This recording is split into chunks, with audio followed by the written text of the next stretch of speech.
Donc, normalement, vous voyez cette première diapo de présentation. Personne ne voit mes notes secrètes.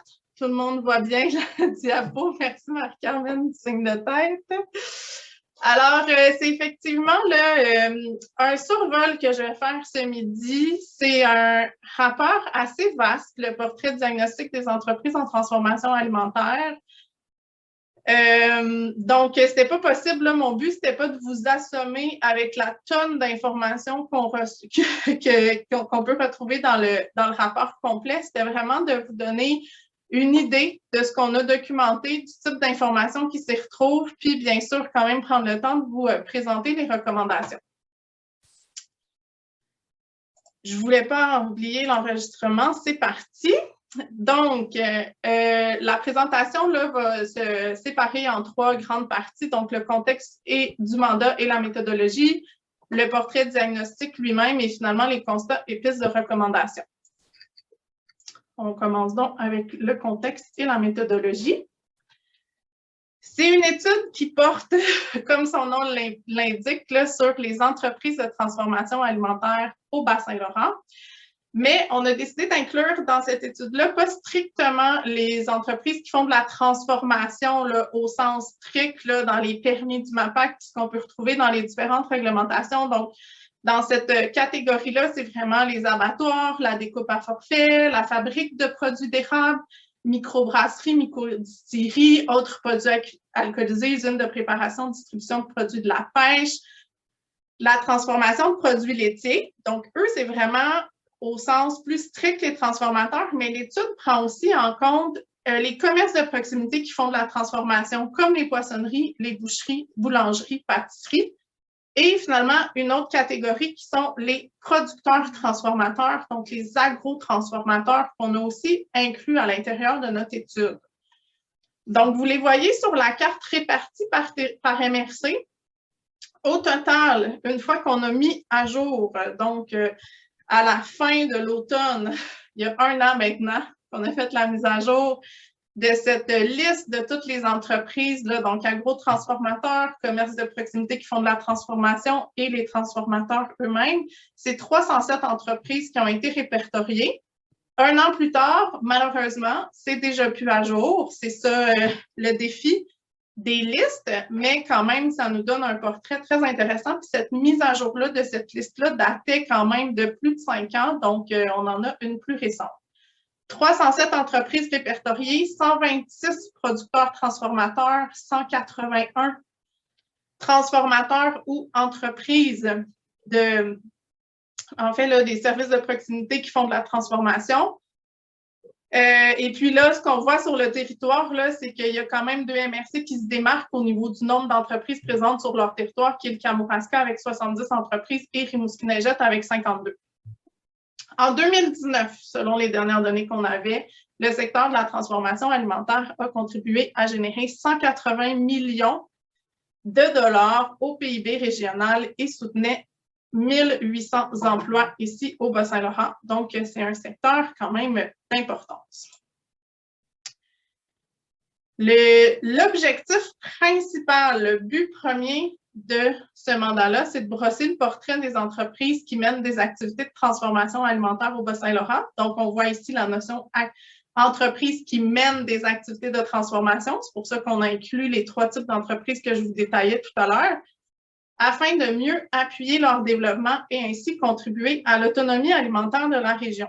Ce bout-là de phrase, contribuer à l'autonomie alimentaire de la région, il est très important parce que vous allez voir que dans le choix des questions qu'on a fait, dans ce qu'on est allé chercher comme information, bien évidemment que ça a amené là, une lunette à l'étude vraiment axée autonomie alimentaire. On est dans un contexte où, autant au niveau du PRDB, donc du Plan régional de développement bioalimentaire, il y a le chantier 6, qui est une transformation alimentaire et une chaîne d'approvisionnement locale optimisée qui met vraiment en lumière le besoin de mieux connaître nos entreprises de transformation, de mieux connaître quel type d'approvisionnement, est-ce que justement, ils arrivent à bien s'approvisionner en aliments locaux ou pas. Donc, on a le PRDB qui nous parlait de ça. Puis, il y a aussi le projet de relance économique en autonomie alimentaire qui a mis au cœur de ses objectifs là, le fait de pouvoir offrir des infrastructures de transformation alimentaire régionale là, adéquates. Donc, offrir des infrastructures, il y avait entreposage, conservation et transformation alimentaire qui est dans l'objectif 4 du projet de relance économique. Donc, ce constat-là, là, autant dans l'une et l'autre des démarches, il y a ce même constat qui est que le profil, les attentes, les intentions, les besoins des transformateurs alimentaires régionaux sont relativement méconnus ici au Bas-Saint-Laurent. Donc, pour les appuyer, c'est dur de trouver le bon moyen quand on ne connaît pas bien leurs besoins. C'est vraiment dans ce contexte-là que le projet a été mis en place. Les objectifs un peu plus précis là, dans cette démarche de consultation auprès des entreprises, c'est élaborer le profil, premièrement, là, des entreprises et aussi socio-démographique de leurs dirigeants, évaluer leur contribution ou leur intention de contribuer à l'autonomie alimentaire de la région en s'arrimant au potentiel agricole, identifier les freins à l'approvisionnement puis à la mise en marché locale. Fait que je vous disais, hein, la lunette autonomie alimentaire est importante dans notre étude. Identifier les intentions de croissance, les défis, les besoins des entreprises et puis finalement identifier des pistes d'intervention pour des solutions à mettre en place pour aider le développement du secteur de la transformation alimentaire au Bas-Saint-Laurent. Les grands jalons, on voit ici, là, donc à l'automne 2021, c'est vraiment le démarrage du projet. Il y a eu une première grande rencontre assez large avec de très nombreux partenaires. On était plus d'une vingtaine. À partir de cette rencontre-là, un peu là, les objectifs, les besoins de chacun ont pu être exprimés, puis ça nous a aidé un peu à venir cadrer le mandat de l'étude, en sachant que c'était impossible de répondre à tout le monde, là, que le mandat n'allait pas être le Père Noël, fait qu'on serait pas capable de répondre aux besoins de tous les partenaires pour, dans la connaissance des entreprises en transformation alimentaire, mais au moins tout le monde avait eu sa voix au chapitre. À partir de cette rencontre-là, il y a eu un comité de suivi qui a été créé. Donc, le comité de suivi, je vous l'ai présenté ici, là, en ordre alphabétique de nom de famille, fait que c'est pas en ordre d'importance, bien évidemment. Vincent Vanville du CDBQ, Marie-Jo Couturier-Dubé de la MRC de Kamouraska, Cathy Dumont du MAPAC, Steph Joncoux de Femmes Région, Nicole Lavoie des Saveurs du Bas-Saint-Laurent et Nadia Tremblay de la SADC de la région de Matane. Ça me permet, je vais le redire à la fin, mais de leur dire merci à ce comité qui a été d'un appui incroyable à l'intérieur de ce mandat-là. Et puis, la première chose qu'on a faite avec le comité de suivi, c'est de choisir à quelle firme externe allait être confié le mandat. Donc, c'est le groupe AGECO qui a réalisé le mandat de l'étude. Ce que le comité de suivi a fait, au total, là, juste pour vous donner une idée là, où ils ont été impliqués, là, c'est d'abord dans le choix de la firme, la validation des outils d'enquête, identifier les participants au groupe de discussion puis aux entrevues individuelles, aider à la relance des entreprises pour le questionnaire web, puis réviser, commenter, bonifier la version préliminaire du rapport final. Mais notre comité a vu la version préliminaire du rapport final, mais toujours pas la version complètement finale. Donc, merci à ceux qui sont là aujourd'hui pour la présentation. Après ça, à l'hiver 2022, on a donc finalisé la base de données. C'est vraiment là, le début de l'enquête, si on veut, là, de l'étude elle-même. On a lancé les sondages web. Au printemps, on a fait les consultations, donc 4 groupes de discussion auprès d'entreprises, des focus groups, puis 4 entrevues individuelles auprès soit d'entreprises où on sentait qu'on n'avait pas réussi à aller chercher tous les éléments pour ces types d'entreprises-là, mais aussi avec les services régionaux qui viennent en aide, là, pas qui viennent en aide, mais qui offrent des lieux de transformation au Bas-Saint-Laurent. Fait qu'on voulait documenter aussi ces services-là. Et puis finalement, là, à l'été 2022, ça a été l'élaboration des livrables finaux. Avec une finalité, là, le rapport qui a été là, finalisé à la fin de l'été, début de l'automne, à la fin du mois d'août. C'est pour ça qu'il est écrit le mois d'août, mais disons qu'on l'avait pour vous en septembre. On rentre donc dans notre portrait diagnostic en commençant par le portrait, donc le profil des répondants. Tantôt, je vous ai dit qu'il y avait 307 entreprises. Notre population d'enquête, c'est 247. Vous le voyez là, la différence, c'est parce qu'il y a certaines entreprises qui étaient répertoriées, qu'on a pu répertorier parce qu'ils ont des permis au MAPAC. à partir d'une base de données là, publique, mais pour lesquelles on n'avait aucune coordonnée, donc c'était impossible de les rejoindre. Donc, on les a exclus notre population d'enquête parce qu'on ne pouvait pas les rejoindre. Fait que c'est un taux de réponse au questionnaire web de 44 109 répondants sur 247. On est quand même très content.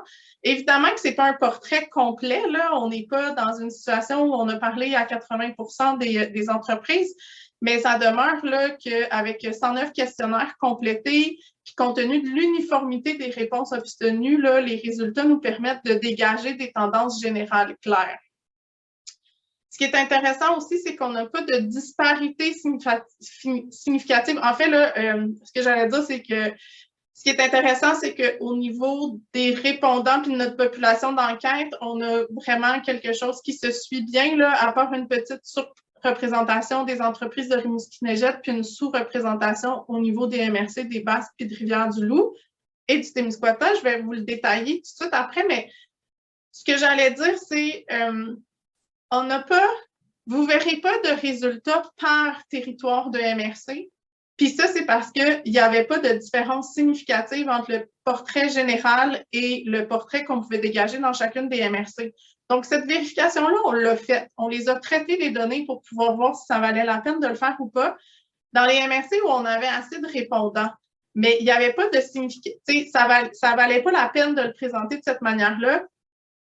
Là, ici, on voit la sous-représentation, puis la surreprésentation, là, fait qu'en bleu foncé, c'est comme notre échantillon de départ, notre population d'enquête, puis en bleu pâle, c'est nos répondants. Fait que c'est sûr que si on regarde les Basques, où c'est 6 il y en a moins des entreprises de transformation alimentaire dans les Basques, donc évidemment, il y en a moins dans notre population d'enquête.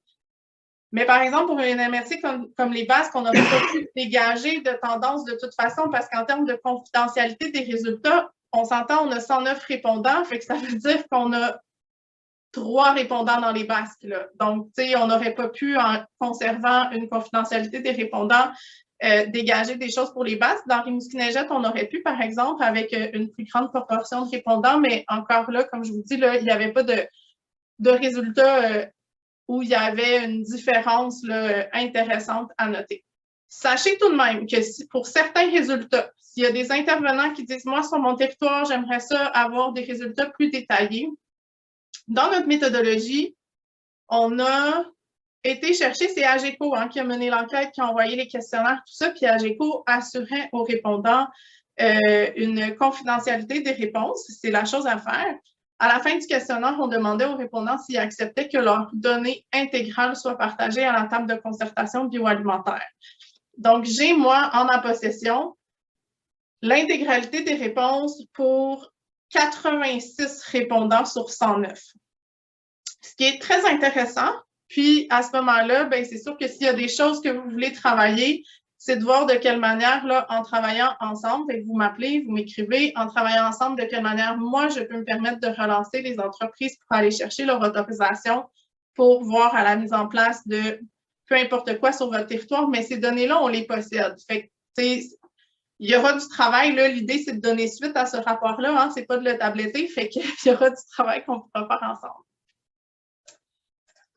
Toujours dans le profil, on voit là, que le tiers des entreprises sondées se situe dans la phase de démarrage 0-5 ans. Donc, on a vraiment là, un portrait ici là, où on a des entreprises, une cohabitation des entreprises en démarrage avec celles qui traversent le temps parce qu'on a aussi plus de 25 d'entreprises qui, elles, sont en affaires depuis plus de 25 ans. Dans les 0-5 ans, ce sont tous des chiffres d'affaires sous les 100 000 $ avec des propriétaires âgés de 45 ans et moins. On observe là, une certaine tendance chez ces entreprises-là à vouloir maintenir une taille plus petite à échelle humaine afin de conserver une qualité de vie puis un horaire plus flexible. C'est des entreprises qui misent souvent sur des produits nichés à valeur ajoutée. Oh, pardon, je n'étais pas rendue là pour vrai. Il reste des choses à vous dire. Avec un pourcentage élevé comme ça d'entreprises de moins de 5 ans, ben, c'est sûr que ça présage un besoin d'accompagnement plus élevé pour les gestionnaires d'entreprise. pour réussir là, à passer au travers de cette période plus critique du 0,5 ans. Puis, comme je vous disais, bon, ben, en parallèle, on a un 26 d'entreprises qui ont plus de 25 ans. Les entreprises, on a regardé, là, juste vous dire, on a demandé à l'intérieur de notre questionnaire le chiffre d'affaires des entreprises. Je ne vous le présenterai pas aujourd'hui, mais tout ça là, est en annexe du rapport complet. Mais ce qui est intéressant, c'est de voir que les répondants qui ont un chiffre, les entreprises donc, qui ont répondu à notre questionnaire, qui ont un chiffre d'affaires de plus de 10 millions de dollars, se trouvent toutes dans la catégorie des entreprises qui ont plus de 25 ans là, en affaires.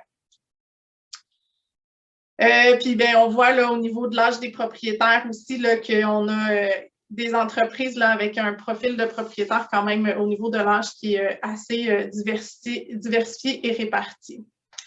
Voilà. On avait cette préoccupation au début de l'étude vraiment de, c'est drôle, j'ai parlé fréquemment avec Christine Lavoie qui était au CETEC au moment où on a fait l'étude, qui est maintenant avec le CREA, donc on est vraiment content pour le CREA, mais donc dans le transfert d'entreprise, de cette préoccupation de savoir est-ce que nos entreprises en transformation alimentaire ont ce même besoin que peuvent avoir les entreprises agricoles pour identifier de la relève. Fait que c'est une question qu'on a posée. Puis les résultats sont quand même très, très, très intéressants, je trouve. On se retrouve avec 43 d'entreprises, hein, ça rejoint nos entreprises en démarrage là, de tantôt, qui ne sont pas à la recherche de relève, évidemment, parce qu'ils sont en démarrage. On a quand même une entreprise sur 10 qui est à la recherche d'une relève. Donc, ce n'est pas un très, très haut pourcentage. On n'est pas dans une situation alarmante, mais c'est intéressant de le savoir. Puis, ce n'est pas alarmant, mais c'est quand même un enjeu qu'il va falloir considérer puis être en mesure de venir soutenir les entreprises qui sont à la recherche d'une relève. Au niveau des résultats, donc là, j'ai finalisé un peu, là, mais comme je vous dis, là, dans le rapport complet, il y en a encore plus des données au niveau des profils des entreprises et de leurs gestionnaires. Dans vraiment les résultats du portrait des entreprises elles-mêmes, comment elles fonctionnent, quels sont leurs défis. Je vous ai dit la lunette autonomie alimentaire, on voulait vraiment documenter quels étaient leurs approvisionnements. Donc, au niveau de l'approvisionnement, on a des entreprises, là, toutes les entreprises consultées nous ont définitivement là, démontré qu'elles ont à cœur la valorisation des produits régionaux et nous disent que lorsque possible, elles privilégient d'abord les produits régionaux, mais c'est sûr que ça prend une qualité égale, prix compétitif, donc il y a différents enjeux. On voit au fond que c'est les agrotransformateurs qui ont sans grande surprise. J'espère qu'il n'y a personne qui tombe des nues. Tout le monde a fermé sa caméra, là, à part 2, 3. Je ne peux même pas voir. Votre grande surprise de réaliser que les agrotransformateurs sont ceux qui utilisent des intrants qui viennent de chez eux. Alors, voilà, c'est la grande vérité de l'étude. Je vous promets qu'il y en a des plus surprenantes que celle-là. Sinon, ceux qui ont quand même un assez bon approvisionnement en produits régionaux. Ah, il y a des caméras qui sont, vous êtes fins. Donc, les abattoirs, la transformation de fruits et légumes, transformation des produits de la mer. Donc, transformation des produits de la mer, ce n'est pas très surprenant non plus. Donc, c'est ceux qui arrivent à avoir un bon approvisionnement des produits régionaux. Puis ceux pour lesquels c'est beaucoup plus difficile, ben, c'est les boulangeries, pâtisseries et les entreprises devraient préparer, excusez la coquille dans la diapo où il y a un bout de phrase qui ne devrait pas être là. Alors, je vous ai fait le clappement de doigts. Moi, je suis dedans, là, vous, je ne sais pas, je ne vous vois pas. Un petit quiz pour vous réveiller en 2 bouchées parce que monologuer hein, pendant trop longtemps, c'est endormant pour tout le monde. Selon vous, quels sont les 2 principaux freins qui peuvent nuire à l'approvisionnement régional? C'est à vous la parole. Je vous invite à répondre. Le sondage vient d'être lancé. Ça vous oblige à déposer la fourchette, lire tout ça, ce qui vous est demandé. Puis là, ben, c'est intéressant de voir, là, de challenger, au fond, là, les perceptions qu'on peut avoir, soit les intervenants ou les entreprises elles-mêmes, et voir, on va faire un petit choc avec la réalité. Est-ce qu'on avait raison? Est-ce qu'on avait tort? Merci à tous ceux qui répondent. Ça va bien. Ça monte bien la participation. 70% des gens ont participé. Je n'attendrai pas 100%, inquiétez-vous pas. C'est bon, ça. je vous ferme ça. On est à 88% des gens, là. Ouais, il y a quelqu'un qui voulait répondre. Il en reste 2. Il y a 2 personnes qui n'ont pas répondu. Je vous laisse 5 secondes. 5, 4, 3, 2, 1. On arrête ça. Je permets aux 2 personnes qui étaient dans la Lune. Donc, normalement, vous devriez voir les résultats. Mais voyez-vous? Oui, non, je ne vois pas. Oui, merci Catherine. Alors, ce qui arrive en top de palmarès, là, selon vos perceptions, ça me permet de dire là, que, mais là, je n'ai pas regardé finalement. Dans les inscriptions, vous étiez à peu près 50-50 des intervenants versus des entreprises qui avaient participé à l'étude. Je trouvais ça vraiment chouette de voir l'intérêt de part et d'autre pour voir les résultats. Fait que là, dans ceux qui sont là ce midi, je ne sais pas, je n'ai pas regardé finalement qui était là et qui n'y était pas, j'ai perdu le fil. Donc, si je suis capable de changer ma diapo en même temps que. Oui, hein? Voyez-vous tout? Vous voyez le sondage? Merci Catherine, du signe de tête. Merci. Fait qu'on voit au fond là, que la réponse des entreprises elles-mêmes, c'est vraiment, il y en a 3 freins majeurs. C'est le coût supérieur des produits, la saisonnalité de l'offre, puis la quantité insuffisante des produits. Vous nous avez répondu en tout premier lieu, méconnaissance des fournisseurs locaux. C'est intéressant. Coût supérieur des produits, intrants indisponibles sur le territoire. Voyez-vous, ce n'est pas tant ça l'enjeu. Saisonnalité de l'offre des produits. Donc, tu sais, il y a une petite distorsion là, entre ce que vous, aujourd'hui dans la salle, et les résultats réels. C'est ça qui est le fun de faire, en plus de vous réveiller, de faire le petit test avec le sondage. Ça demeure que, donc, je viens de le dire, là, il y a 3 freins principaux. Vous les voyez. La méconnaissance des fournisseurs locaux, elle est quand même importante. Elle n'est pas tant ressortie là, au niveau du questionnaire web. Par contre, c'est ressorti énormément dans les groupes de discussion. Puis dans les groupes de discussion, il y avait vraiment aussi un réel désir de pouvoir se rencontrer entre producteurs et transformateurs, entre fournisseurs d'intrants locaux, tout ça, là, ça c'est ressorti très, très fort dans les groupes de discussion. La dernière chose que je veux dire au niveau aussi des freins, c'est que quand on parle de coût supérieur des produits, saisonnalité de l'offre et quantité insuffisante, j'entends, puis là, il y en a parmi vous qui êtes des producteurs transformateurs, fait que peut-être que vous aussi, ça vous anime. Il y a certains de ces éléments-là qui peuvent être de l'ordre des perceptions. On s'est même demandé si on la présentait, cette donnée-là, ou pas, parce qu'on ne voulait pas non plus, tu sais, on voulait faire attention de dire, ben, est-ce que si c'est une perception, on n'est pas en train de véhiculer, tu sais, une idée préconçue qui n'est pas réelle en réalité, mais on s'est dit, on va la partager, cette donnée-là, parce qu'elle est vraiment importante pour nous dire, en fait, ce que ça nous indique, c'est qu'on va avoir à mieux faire connaître l'offre d'intrants régionaux. C'est vraiment ça que ça nous envoie comme message. Si les quantités sont suffisantes, bien, il faut le faire connaître. Si on est capable d'avoir des produits de plus en plus à l'année selon le produit, parce que nos méthodes de conservation, de conditionnement sont maximisées, il faut le faire connaître. L'enjeu des coûts, on le sait, là, les coûts explosent partout de toutes. Les prix des produits locaux ne montent pas aussi vite que l'inflation, fait que ça devient de moins en moins vrai. Fait que bref, ça nous indique quand même qu'il y a du travail à faire à ce niveau-là. Au niveau de la mise en marché, donc encore avec notre lunette d'autonomie alimentaire, on voulait voir à quel endroit les entreprises font leur mise en marché. Donc, 95% des entreprises qui font une mise en marché au Bas-Saint-Laurent, donc on n'en a pas beaucoup des répondants qui ne font aucune mise en marché au Bas-Saint-Laurent. Ils pouvaient choisir, hein, ça ne fait pas ça, là, les pourcentages, vous l'avez vu, ils pouvaient choisir, ils ont le droit de faire de la mise en marché à plus qu'un endroit. Et puis, bon, ben, la majorité quand même distribue tout de même à l'extérieur, là, sur le marché québécois.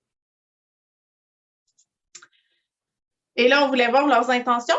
Donc, dans les 3 prochaines années, c'est quoi le pourcentage de la production, leur pourcentage de production destinée au marché du Bas-Saint-Laurent, s'il va augmenter, rester le même, tout ça. Vous voyez les résultats. C'est près de 40% qui disent qu'ils veulent augmenter la quantité de leurs produits qui va se retrouver sur le marché du Bas-Saint-Laurent. Puis, on a quand même une proportion équivalente d'entreprises qui envisagent plutôt de maintenir leur volume de production. destinée au marché régional. Ça ne dit pas de production en général, celle destinée au marché régional. Ma fin de phrase était vraiment importante. On a documenté pourquoi.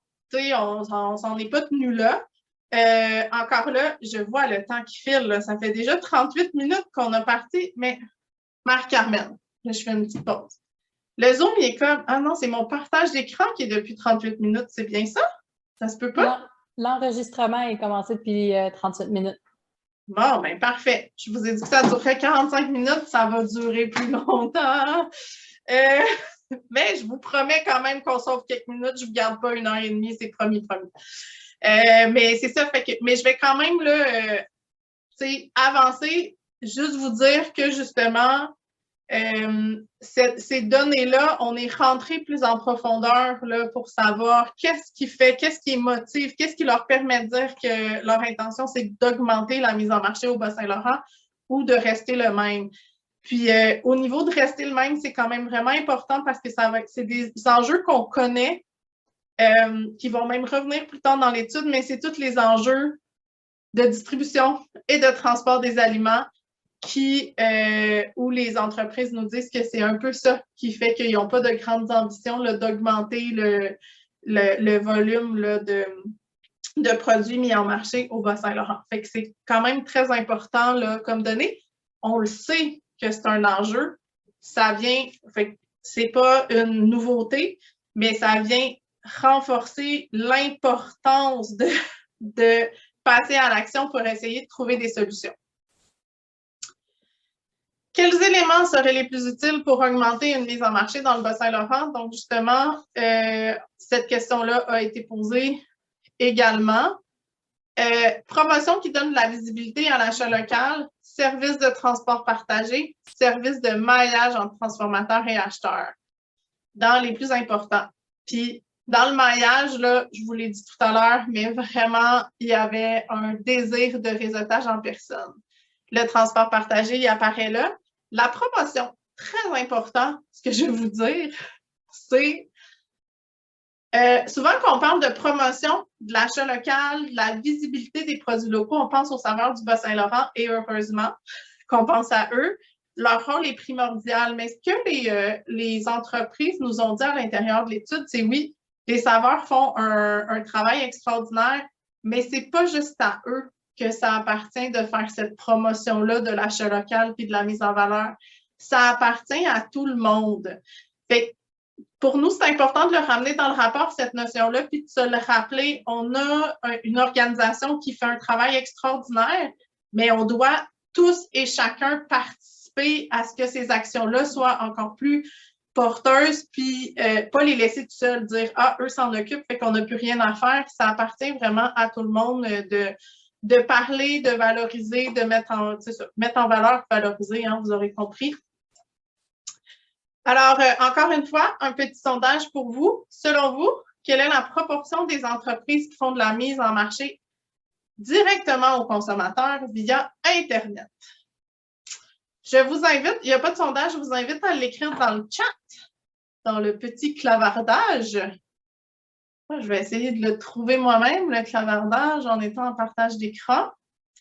Fait que c'est la proportion des entreprises, selon vous, qui utilisent Internet pour faire de la vente directe aux consommateurs. On se pose souvent la question, là, est-ce qu'ils sont bien accompagnés, nos entreprises, pour faire le virage numérique? Est-ce que leurs produits sont accessibles sur Internet?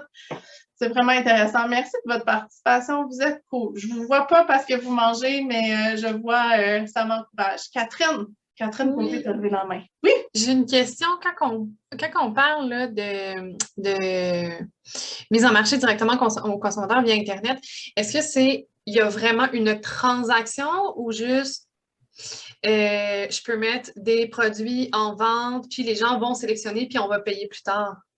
Ben, en fait, c'est pas obligatoire que ce soit un site transactionnel dans la question. Par contre, c'est pas mes produits sont accessibles sur le site Internet de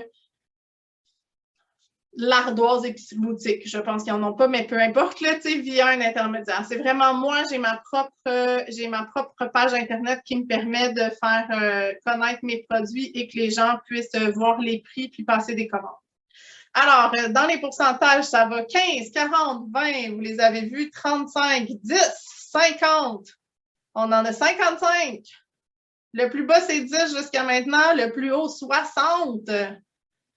50, quelques 60, fait que la réalité,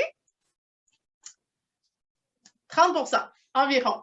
Ici, vous voyez les résultats transformateurs, agro-transformateurs, on vous les a séparés, c'est parce que ça arrivait que ça valait la peine. Là. On voit très bien là, que dans la vente directement au public, il y a une nette distinction entre les agro-transformateurs et les transformateurs.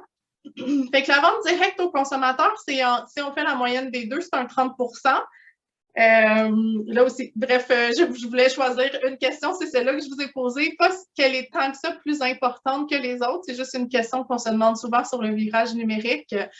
30 hein, puis on peut se le dire, là, j'y vais en toute subjectivité, mais ça pourrait être beaucoup plus élevé. Donc, on voit, comme je vous disais, des différences entre les transformateurs et les agro-transformateurs. Mais ce qu'on voit aussi par ces réponses-là, c'est qu'il y a déjà une stratégie de diversification qui est en place. Les 2/3 des répondants ont identifié 3 canaux de mise en marché et plus. Donc, nos entreprises là, utilisent plusieurs canaux de mise en marché. Les agro-transformateurs vont privilégier les marchés publics, la vente directe au public. Ils sont aussi là, près de la moitié à faire affaire avec des détaillants. Et puis, du côté des transformateurs, là, la distribution, elle se fait principalement auprès des détaillants, des restaurants, puis directement au public.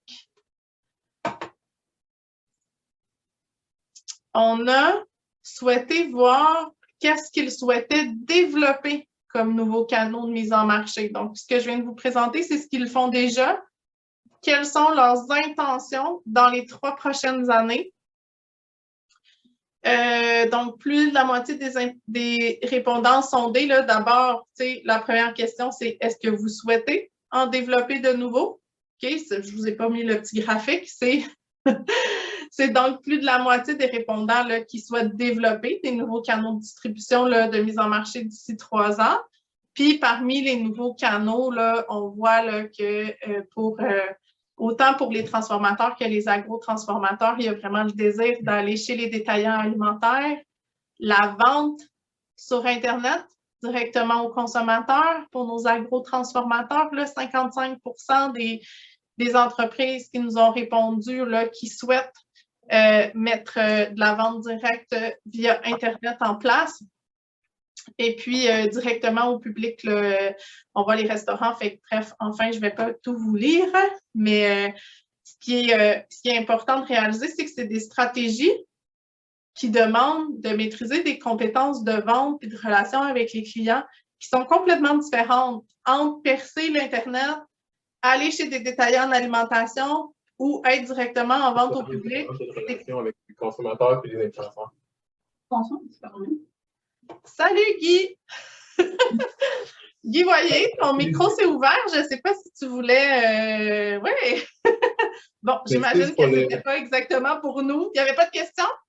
Non, je trouvais que la voix était vraiment bonne. Je m'excuse, le micro t'a ouvert. Oui, c'est vraiment correct. Je comprends que ce soit une donnée qui t'intéresse. Fait que je poursuis. C'est génial. Donc, c'est ça. Fait que c'est vraiment, là, ça demande des compétences qui ne sont pas exactement les mêmes, une manière de rentrer là, en communication avec ces différents acheteurs-là qui est différente d'une des méthodes de mise en marché à l'autre. Les intentions de développement au-delà des canaux de mise en marché, on a demandé à nos entreprises si leur volume de production allait augmenter, rester le même ou diminuer dans les prochaines années. Vous voyez les réponses. Proportionnellement, là, dans le 69 des entreprises qui ont indiqué que leur volume de production allait augmenter, proportionnellement, c'était autant des entreprises en démarrage que celles plus expérimentées en mode croissance. donc qui sont en mode croissance. Puis au niveau de ceux qui sont plus en train de se stabiliser, on voyait que c'était davantage des entreprises là, qui sont en opération là, depuis 10 à 25 ans. Donc, c'est quand même là, qui sont, eux, plus en période de consolidation. Selon vous, la grande question super importante quand même pour les entreprises, sont-ils confiants? Plutôt confiants, un peu confiants, pas vraiment confiants, très confiants dans l'avenir de leur entreprise? On leur a posé la question. Je vous pose la question à vous et je vous invite à répondre dans le chat. Puis là, c'est juste, je suis en train d'écrire avenir des entreprises pour juste être capable de faire une distinction entre les chiffres d'avant. Donc, selon vous, est-ce que les entreprises en transformation alimentaire au Bas-Saint-Laurent sont confiantes, peu confiantes, très confiantes? Je vous pose ça n'importe comment. Je reviens. Selon vous, quelle proportion? Il faut mettre juste un chiffre. Hein? Je m'excuse, je m'égare. Donc, un chiffre, selon vous, quelle proportion des répondants indiquent être plutôt confiants ou très confiants dans l'avenir de leur entreprise? C'est parti. Le clavier est à vous. Fait qu'on me dit plutôt confiant, plutôt confiant. Là, je repose ma question. Hein. La proportion de ceux qui se disent plutôt confiants ou très confiants. Merci, 70, 60, 80. Stéphane Lucier, 90. Marie-Ève, 55. Là, en plus, je nomme les noms, c'est très drôle. Vous m'excusez hein, de pointer les gens comme ça. 65. Fait que je pense que notre plus haut, c'est 90, notre plus bas, 55. C'est les deux que j'ai nommés, hein, que j'ai pointé du doigt. Alors, très bonne nouvelle. 95% des entreprises se disent plutôt confiants ou très confiants. Fait que c'est une belle nouvelle.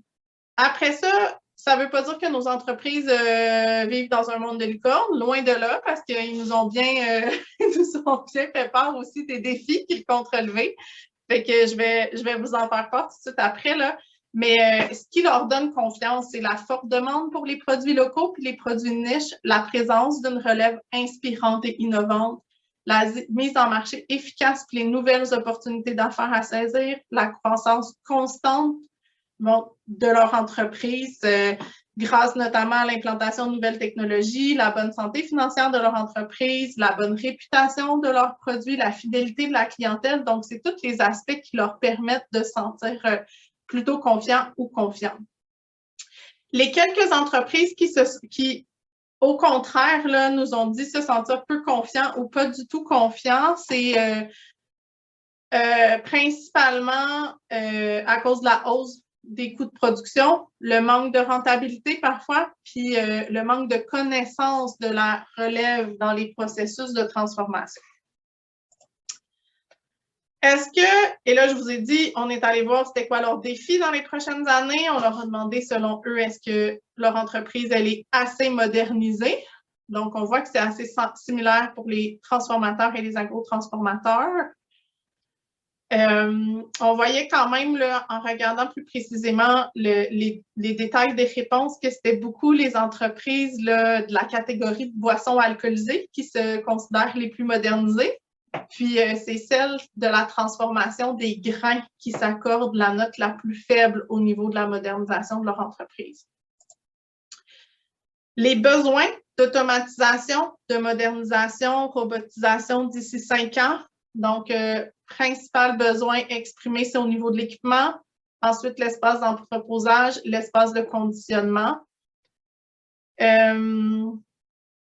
C'est semblable entre les entreprises plus jeunes puis celles plus matures. On est allé voir s'il y avait une différence dans les résultats. Et puis, vraiment, là, clairement établi et signifié par les répondants, c'est ce qui peut faire toute la différence, c'est l'accès au programme de financement là, qui s'adresse à tous les types et tailles d'entreprises. Donc, c'est un enjeu qui a été soulevé pour pouvoir répondre à ces besoins d'automatisation et de modernisation. Là, je tombe dans le partage d'équipements. Le lien se fait vraiment parce que justement, ben, équipement, espace de conditionnement, espace d'entreposage. Les entreprises nous le disent, ils ont un besoin. Ils ont un besoin qui est là. Ils nous disent, ça nous prend du financement. Puis, entre intervenants, on se pose souvent la question, OK, bien, ça vaudrait-tu la peine de mutualiser tout ça, de mettre en place des lieux communs? Qu'est-ce qu'on pourrait faire, à quel endroit, de quelle manière, qui est intéressé? Fait que dans l'étude, on s'est dit, ben, tant qu'à sonder les entreprises en transformation, on va leur demander, est-ce qu'elles sont intéressées à partager certaines choses? Fait qu'on ce qu'on voit ici, là, autant pour utiliser à forfait des services ou offrir des services à forfait ou louer des équipements de production avec d'autres entreprises ou louer leurs propres espaces, c'est des résultats quand même assez mitigés. Là. La grande barre grise, là, c'est peu intéressé. Le bleu, c'est moyennement intéressé. On se souvient, vous le voyez, là, le nombre de réponses qu'on a là-dessus, c'est 106. Fait que quand on a des gens intéressés, à 17 mais ça veut dire que c'est 18 entreprises. Fait que l'enjeu avec les résultats qu'on a là, c'est que le portrait a été fait à l'ensemble du Bas-Saint-Laurent. Donc, il y a définitivement un enjeu de dire, ben, il n'y a pas de masse critique d'entreprises géographiquement rapprochées qui, pour l'instant, viennent manifester un intérêt. Est-ce que ça veut dire qu'il ne faut pas le mettre en place? C'est pas ça que je vous dis, mais c'est juste que pour l'instant, les entreprises ne sont pas toujours à la même place dans les réflexions que certaines discussions qu'il peut y avoir. Puis, ce qu'il va falloir se poser comme question, c'est pourquoi. Ça va revenir dans la recommandation parce qu'on n'a pas réussi à rentrer dans ces détails-là à l'intérieur de l'étude, le pourquoi, le qu'est-ce que ça prendrait, de quelle manière fonctionner, tout ça. C'est la seule place là, sur les territoires où il y avait une masse critique un peu plus grande, c'est le Kamouraska. Fait que, je le dis, je ne sais plus, Marie-Jo, si c'était là ou pas. Aussi, il y a d'autres intervenants du Kamouraska, mais c'est comme le seul endroit où on voyait là, qu'il y avait une masse critique un peu plus grande d'entreprises. Puis, tu sais, comme je vous disais, on n'a pas tout détaillé. On a quand même pu, à l'intérieur de l'étude, documenter quelques défis opérationnels dans le partage d'équipements. C'est présenté dans le rapport. Je ne rentrerai pas dans le détail, là, 55 minutes que je vous parle. Là, mon Dieu, ça n'a plus de bon sens. Puis, mais quand même, ce que ça nous a permis de voir aussi, c'est qu'en ce moment, il en existe des lieux de transformation ou des lieux pour développer des nouveaux produits. Ils sont complètement différents. Là, la petite usine alimentaire, le CDBQ, l'étude nous a permis de documenter quels étaient les freins à leur utilisation l'un et l'autre. Fait que c'est quand même vraiment intéressant de faire ce constat-là pour après ça déjà voir de quelle manière on peut maximiser leur utilisation par les entreprises du Bas-Saint-Laurent. Le CDBQ, il n'est pas sous-utilisé de manière générale, il est sous-utilisé par les entreprises du Bas-Saint-Laurent. Le premier frein, c'est les coûts pour avoir accès à leurs services dans le cas du CDBQ. Et puis, ben, c'est justement pour répondre à ça que le CDBQ a lancé là, dernièrement un appel de projet là, pour justement soutenir financièrement les entreprises du Bas-Saint-Laurent qui souhaiteraient avoir accès à leurs services. J'en parle parce qu'il y a quand même de nombreuses entreprises qui participent au webinaire aujourd'hui. Fait que si jamais vous n'en aviez pas encore entendu parler, puis c'est quelque chose qui vous intéresse, on vient de mettre, merci Marie-Carmen, le lien vers le programme du CDBQ dans le clavardage. Fait que je vous invite évidemment à le consulter. Et pour les différents intervenants, si vous ne l'avez pas partagé dans votre milieu, ben c'est vraiment le temps de le faire.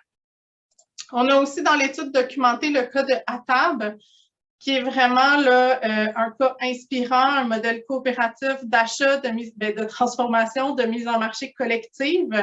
Donc, on voulait là, aussi pouvoir présenter cette initiative-là parce qu'on croit qu'il y a là quelque chose de porteur et d'inspirant, pas de dire qu'on fait ça partout de la même manière, mais qui mérite à être connu.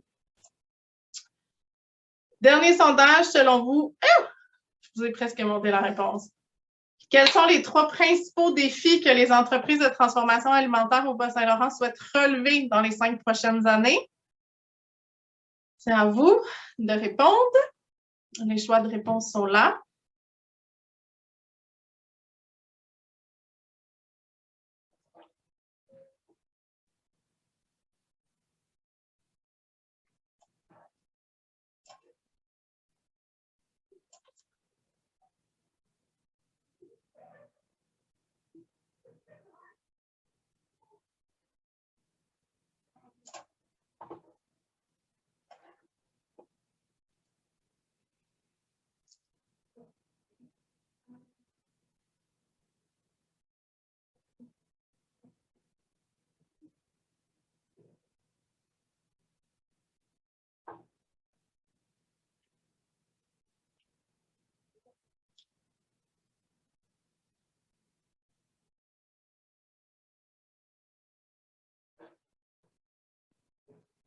J'adore voir rentrer les réponses au fur et à mesure. Je laisse 5 secondes aux les 4 personnes qui n'ont pas encore participé. Merci de votre participation. On va arrêter le sondage et vous partager les résultats. Et puis, je vais vous montrer les vraies réponses. Donc, distinction quand même importante là, entre les agrotransformateurs et les transformateurs. Juste pour vous dire, là, de votre côté, vous avez répondu là, majoritairement « Trouver une main-d'œuvre suffisante ». Donc, la main-d'œuvre, c'est effectivement 51% des transformateurs répondent que c'est un des 3 principaux défis. Donc, c'est vraiment, c'est bien ciblé, mais on le sait. Un autre 58%, moderniser mes infrastructures. C'est beaucoup plus bas. Si on regarde, là, c'est quelque chose qui est plus important pour les agrotransformateurs que pour les transformateurs. Donc, c'est quelque chose, ça ressort fort pour les agrotransformateurs, mais pas pour les transformateurs. Vous avez répondu, là, vous également, là, dans les top réponses, automatiser mes processus de production. Effectivement, on le voit que pour les transformateurs, c'est la priorité numéro 1. Vous les connaissez bien quand même. Et puis, développer ou diversifier les marchés, là, à 50% d'entre vous qui avez répondu ça, qui est quelque chose d'important, là, beaucoup plus pour les agrotransformateurs que pour les transformateurs eux-mêmes. Donc, des réponses très différentes selon l'un ou l'autre. Donc, on en a déjà parlé là, pour les transformateurs, la main-d'œuvre, automatiser les processus de production. Puis, il y a aussi, là, de manière importante, mais dans une moindre mesure, développer ou diversifier les marchés. Pour les agrotransformateurs, on est ailleurs. Il y a développer, diversifier mes marchés qui est commun, moderniser les infrastructures, puis trouver une main-d'œuvre, diversifier les activités de transformation. Mais on voit que la main-d'œuvre, quand même, vient un petit peu plus tard là, dans les priorités. Ça demeure dans les 3 premières. Là. Les besoins d'accompagnement, encore là, on a une différence entre les agrotransformateurs et les transformateurs. Les agrotransformateurs qui souhaitent vraiment un accompagnement là, pour l'achat d'équipements puis les projets d'agrandissement, donc aller chercher du financement, qui souhaitent aussi de l'expertise conseil pour optimiser leur processus de production puis développer des nouveaux produits. Les transformateurs au niveau d'avoir de la main-d'œuvre formée. Et puis, de l'expertise conseil là, en gestion d'entreprise, on parle là, pour la fiscalité, la comptabilité, le notariat. Et puis, finalement, dans les autres, juste vous dire, c'était quand même intéressant là, de voir que l'appui pour développer des nouveaux marchés, le site web, trouver des programmes, monter des demandes de subventions. Donc, ça se recoupe un peu avec ce qui avait déjà été mentionné. Les besoins d'accompagnement pour développer les marchés ont vraiment ressorti fort dans les groupes de discussion, mais au niveau du questionnaire web, ce n'est pas quelque chose qui est sorti si fortement. Les constats, les recommandations, il y en a 5 grandes pistes. Je vais vous les développer un petit peu, là, chacune d'elles. Donc, poursuivre la promotion des services et outils pour appuyer le développement des entreprises. Créer des occasions de réseautage, je l'ai nommé déjà plusieurs fois, donc ce n'est pas surprenant que ça revienne dans les recommandations. Intensifier, élargir les activités de valorisation et de promotion des entreprises d'ici et de leurs produits. Appuyer les entreprises dans la modernisation et les défis de main-d'œuvre et finalement faciliter la mise en marché régionale par une meilleure adéquation avec les besoins en infrastructure de transformation et la logistique de transport. Bon, je vous l'ai mentionné déjà aussi, c'est quelque chose qui est ressorti très fort dans l'étude faite par Lucar sur le transport des aliments. au Bas-Saint-Laurent. Donc, ce n'est pas quelque chose de nouveau, mais l'étude du portrait diagnostique des entreprises en transformateur vient appuyer encore une fois ce besoin. Donc, la promotion des services.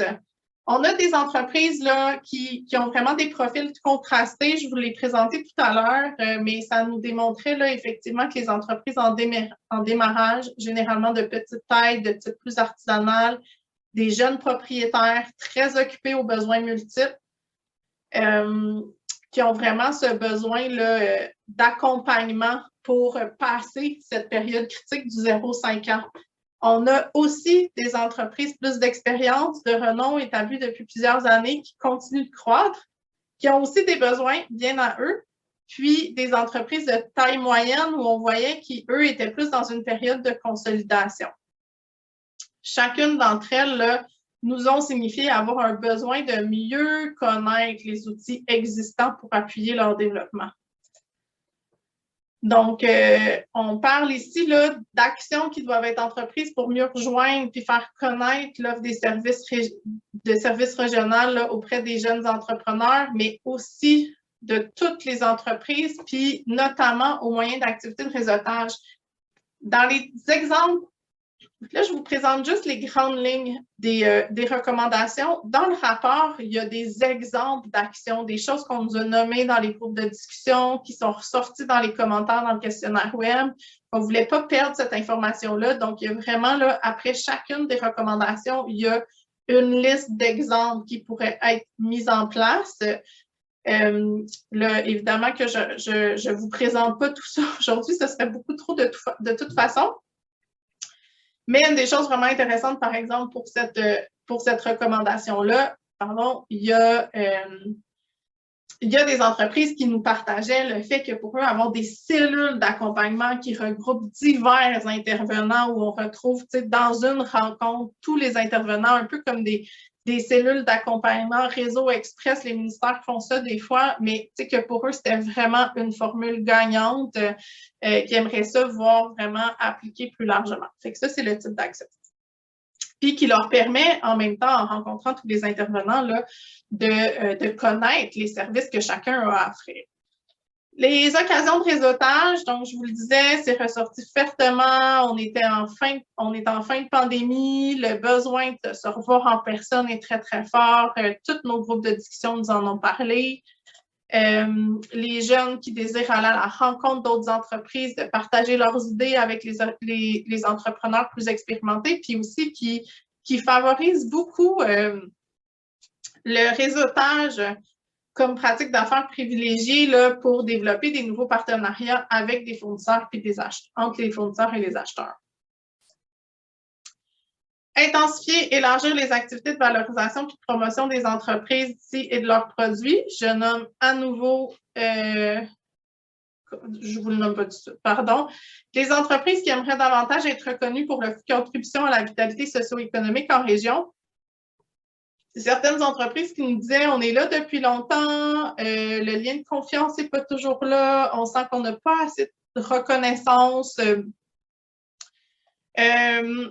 Puis là, il n'est pas écrit, j'aurais dû l'écrire de cette manière-là là, sur la diapo, mais aussi de reconnaître qu'une entreprise en transformation alimentaire, comme une entreprise de production, c'est de nourrir la population. Fait que c'est pas un Dolorama. C'est pas, et en tout respect pour les Dolorama, mais c'est pas quelque chose qui se compare au niveau du type d'entreprise. Puis il disait, on est obligé de suivre exactement les mêmes réglementations au niveau municipal, au niveau gouvernemental. Bon, pas le fait que c'est alimentaire, mais dans tout ce qui est, tu sais, par exemple, être dans un centre-ville d'une grande ville, dans toutes les réglementations qui peuvent y avoir. Puis on n'a pas cette reconnaissance-là que nous, ce qu'on fait dans la vie, c'est de vouloir nourrir les gens avec notre communauté. Donc, c'est quelque chose qui a été mentionné. Plus de reconnaissance. Après ça, puis je vous l'ai dit tout à l'heure, donc ça revient là, les saveurs du Bas-Saint-Laurent qui jouent un rôle central, mais aussi se rappeler que la promotion de l'achat local puis des entreprises bas-laurentiennes, c'est une affaire de tous. Encore là, comme je vous dis, le rapport est rempli de pistes d'action précises. Appuyer les entreprises, la 4e recommandation, appuyer les entreprises dans leur modernisation et leurs défis de main-d'œuvre. C'est évidemment une pression supplémentaire sur les coûts de production. Dans le contexte, il y a un besoin d'automatisation, de modernisation qui se fait vraiment sentir. Puis, les entreprises ont besoin de bien connaître les différents programmes de financement pour investir dans la modernisation. Et puis, au-delà du financement, il y a vraiment un besoin d'accéder à de l'expertise conseil afin d'optimiser les processus de production. Ça ne veut plus changer. La main-d'œuvre qui ressort comme la principale préoccupation, on n'est tous pas surpris. Et puis, c'est quand même intéressant là, de se rappeler que malgré ce contexte-là, les entreprises ont confiance envers l'avenir puis font preuve de dynamisme. J'avais plein de choses à vous dire ici, là, mais voilà, je vous invite vraiment à consulter le rapport complet. Puis la dernière recommandation qui est faciliter la mise en marché régionale par une meilleure adéquation avec les besoins en infrastructure de transformation et la logistique de transport. Donc, évidemment que dans le portrait, on a pu documenter les difficultés de transport, les besoins d'entreposage, la rareté des lieux de transformation certifiés C1, qui complexifie la production de valeur ajoutée puis la mise en marché régionale malgré les bonnes intentions des entreprises. Comme je vous l'ai dit, hein, c'est un constat qui est fait largement, qui a été fait aussi dans l'étude de l'UQAR sur le transport des aliments. Puis, comme on l'a vu, là, la diversification des marchés, le développement de nouveaux marchés, c'est aussi dans le palmarès des défis à venir pour nos entreprises. Donc là, c'est comme si je vous renommais les défis, là, mais des actions, là, c'est sûr qu'il faudrait approfondir l'analyse des freins et des limites à l'usage actuel des espaces partagés. Il faudrait réfléchir à donner un meilleur accès aux services du CDBQ. C'est le fun. Ils ont eux-mêmes pris en main le fait de pouvoir l'offrir pour un temps limité. C'est un appel de projet pour 6 entreprises. Quand même, c'est limité, mais c'est déjà mieux que rien. Il y a eu un passage à l'action intéressant. Explorer les outils collectifs de vente en ligne, inventorier des outils, des guides déjà disponibles pour accompagner la mise en marché dans certains canaux, les diffuser auprès de la clientèle concernée. Donc, il y a plein d'actions qui sont pas des nouvelles actions, mais que le portrait nous permet de dire, on se trompe pas quand on continue à travailler là-dedans parce que c'est encore ça, les besoins de nos entreprises en transformation. Alors voilà, ça fait le tour des 5 grandes pistes de recommandations et de ce que je souhaitais vous présenter aujourd'hui. Je tiens à dire merci, avant de fermer le partage d'écran, au groupe AGECO, aux membres du comité de suivi que j'ai nommé en début, l'École des entrepreneurs du Québec, Campus Bas-Saint-Laurent, puis Unoria, parce qu'ils nous ont offert vraiment de manière très généreuse des prix de participation pour offrir aux entreprises qui ont participé et au questionnaire web et aussi au groupe de discussion. Fait qu'on sait que ça fait une différence dans la participation. Fait qu'on est bien content d'avoir eu ces partenaires-là pour nous permettre d'offrir des petits cadeaux. Puis évidemment, les bailleurs de fonds principaux, le MAPAC avec le programme Territoire Priorité Bioalimentaire, ainsi que les 8 SADC du Bas-Saint-Laurent qui ont appuyé le projet. Je ferme le partage d'écran. Merci. Je m'excuse, j'ai pris plus de temps que ce que je vous avais promis. Fait que là, je me sens presque mal, mais j'espère que vous avez trouvé ça intéressant. Je vais pouvoir prendre des questions, là, évidemment. Mais j'ai aussi prévu un questionnaire, en fait, un petit Google Form pour permettre à tout le monde là, de me partager ses impressions sur la présentation, sur le rapport. C'est quoi les constats que vous trouvez les plus parlants? Qu'est-ce que vous pensez devrait être mis là, en action de manière prioritaire? Les entreprises, est-ce que vous vous reconnaissez vraiment dans ce qui a été présenté ce midi? Donc, merci Marie-Carmen d'avoir mis là, justement dans le clavardage le lien vers ce petit formulaire. Fait que je vous invite vraiment à cliquer tout de suite sur le lien pour que ce soit ouvert dans votre navigateur, parce que quand on va fermer la rencontre, vous allez perdre le lien. Fait que cliquez dessus puis prendre, là, ça va vous prendre 3 minutes à répondre. Donc, et pour moi, ce sera très, très riche d'avoir votre rétroaction. L'autre chose, c'est que je l'ai dit pendant la présentation, il n'y a pas, pour l'instant, les recommandations qui sont là, les exemples d'actions possibles, ont été mises là. Ça peut être une prémisse pour un plan d'action ou pas. Il n'y a pas, tu sais, on ne vous dit pas, il y aura un plan d'action fait, établi, vraiment concret et j'ai envie de dire rigide. C'est très drôle que ce soit le mot qui me vienne en tête. C'est pas ça que je devrais dire.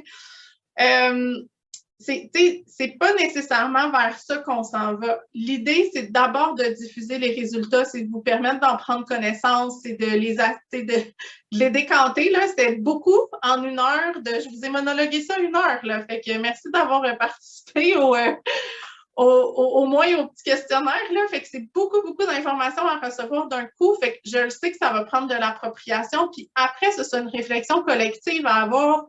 Est-ce que chacun prend un bout? On se concerte un peu pour savoir qu'est-ce qui se fait à un endroit, à l'autre, qui prend quoi. Est-ce qu'on veut faire un réel plan d'action? Dans le PRDB, c'est ça qui avait été signifié lors des consultations. C'était ça qui était nommé comme besoin. Je me permets de remettre en question, il n'y a pas de surprise pour personne au sein de mon organisation, je vous le jure, de dire est-ce que c'est vraiment vers ça qu'on s'en va? Est-ce que c'est vraiment ça le besoin ou on le prend d'une autre manière? Puis de toute façon, hein, le PRDB, c'était le portrait que c'était, puis c'était un squelette à habiller, puis c'est des choses qui sont en continuité, puis qu'on ajuste, puis qui donnent des grandes orientations, là, de toute façon. Fait que c'est pas choquant de se reposer la question. Fait que bref, enfin, je vous laisse. Bien, si vous avez des questions, me les poser. Je demeure disponible pour y répondre, mais aussi là, prendre connaissance de tout ça, puis prendre le temps de déposer ces résultats-là avant de se poser la question pour la suite. En même temps, on en veut une suite. On ne veut pas le claveter, le portrait. Là, on veut qu'il soit utile puis qu'il nous permette de passer à l'action avec plus de confiance, avec peut-être pas de grandes révélations, mais en nous rappelant qu'il y a des grands chantiers à réussir à réaliser pour augmenter l'autonomie alimentaire, mais le développement des entreprises en transformation alimentaire au Bas-Saint-Laurent. Voilà, j'ai terminé. Si vous avez des questions, il faut lever la main, ouvrir le micro. Oui, Maryse. Bravo, belle présentation. Merci. En fait, je voulais savoir, parce que oui, évidemment, on parle souvent de ça, d'avoir des lieux communs, des lieux d'entreposage, partage. Quand tu dis que ça a ressorti comme un petit peu plus positif au niveau du Kamouraska, est-ce que c'est justement la présence du CDBQ qui fait qu'il y a une connaissance, puis qu'il y a déjà des entreprises au Kamouraska qui se sont installées là-bas à loyer pour utiliser les installations? Est-ce que ça peut avoir un lien? Puis l'autre partie de ma question, c'est quoi les principaux freins à ça que les entreprises pouvaient nommer? Juste quelques exemples. Oui. Bien, pour le Kamouraska, je n'ai pas de réponse à donner. Tu sais, je pense que c'est vraiment les intervenants du Kamouraska, je pense qu'ils seraient plus en mesure de répondre à ça. C'est quoi la dynamique sur leur territoire? Là, je n'ai pas malheureusement cette connaissance fine du territoire du Kamouraska. C'est intéressant, par contre, comme piste de réflexion, là, donc à garder en tête dans ce qu'on pourra évaluer. Qu'est-ce qui fait que les entreprises sur ce territoire-là sont plus intéressées par ce partage-là, cette mutualisation? Dans les freins, il y a toute la logistique opérationnelle. D'abord, la saisonnalité de la transformation, de dire, bien, il y a un enjeu parce que moi, là, mes produits, quand il faut que je les transforme, c'est cette semaine-là. Puis s'il faut, dans mon horaire, que j'attende 2 semaines, 3 semaines, ça ne marchera pas, parce que mes courgettes, ils vont être déjà toutes maganées puis je ne pourrai plus les transformer. C'est je dirais que c'est le frein qui a été mentionné le plus fréquemment. Il y a la distance de trouver quel lieu. Mais puis c'est étonnant, parce que là, ça, c'est pour la transformation, mais dans le conditionnement ou dans l'entreposage, puisque les gens ont aussi répondu un peu à ça. Les gens, les réponses qu'on a reçues, c'est vraiment, on a le désir que ce soit chez nous, dans notre entreprise. On veut, nous, là, pouvoir, une fois que nos bleuets sont surgelés, on veut que l'entreposage de nos bleuets congelés soit chez nous parce que ça m'assure que je vais pouvoir intervenir si jamais il y a une panne d'électricité. Je ne vais pas me rendre là un matin puis finalement, tous mes bleuets vont être décongelés. Il y a beaucoup, un lien de confiance, un lien de s'assurer que les besoins vont être bien répondus. Je crois que c'est un peu comme... C'est un changement d'habitude, là. Fait que là, j'ai comme envie de ressortir, là, Maryse, pour t'amener plus de réponses, mais parce qu'il y en avait d'autres freins de mentionner, là, mais c'est ceux que j'ai en tête en ce moment.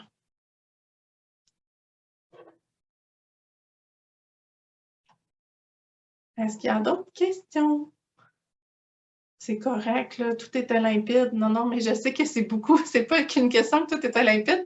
Je sais que, je vous l'ai dit, il y a beaucoup plus d'informations que ce que j'ai présenté dans le rapport, puis il y a le fait que c'est beaucoup à recevoir d'un coup. Le rapport va être mis en ligne, pas aujourd'hui. J'aimerais bien ça. Ceux qui disent, moi, je le veux absolument, le mot d'Alex, même s'il reste des coquilles dedans, là, parce que j'avais prévu, après ta présentation, passer l'après-midi à travailler là-dessus. Quand on va raccrocher, appelez-moi. Je vais vous l'envoyer.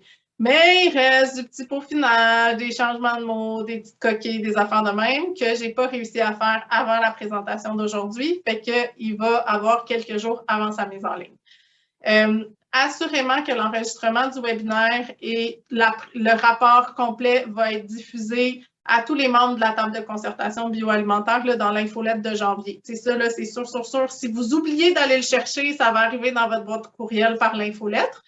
Puis, c'est ça, mais sinon, ça va être mis en ligne prochainement. C'est ce que j'avais à vous dire. Fait que s'il n'y a pas de questions, je vous remercie de votre présence.